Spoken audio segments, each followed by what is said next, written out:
শয়তান দেখবে বলতেছে,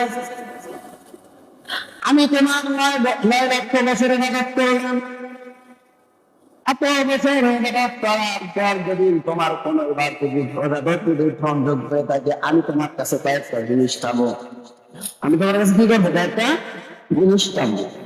আল্লাহ বললেন, চাইতে পারেন। এইবার শয়তান ডাকবে, যে আদমের কারণে আমি আজকে শয়তান ইবলিস হলাম, কাফেরদের অন্তর্ভুক্ত হলাম, আমি শয়তান, আমি ইবলিস কোনদিন আদমকে জান্নাতে যাইতে দেব না।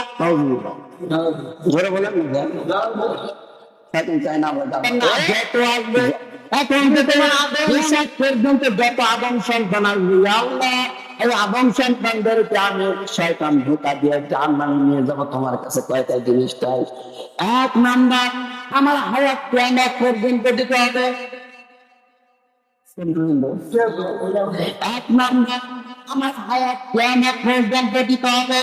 2 নাম্বার, আমি যেন বনি আদমের দেওয়ার জন্য তাপ রজত শিরায় তো সেরায় যেন প্রবেশ করতে পারি। কি জিনিস? কি জিনিস চাওয়া হচ্ছে? আমি আগে যেমন ব্যর্থ দিছি, কোনো সমস্যা।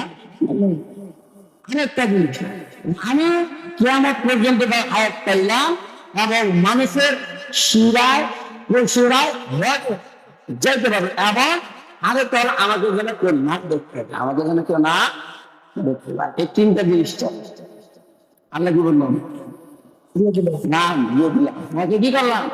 দিয়ে দিলাম।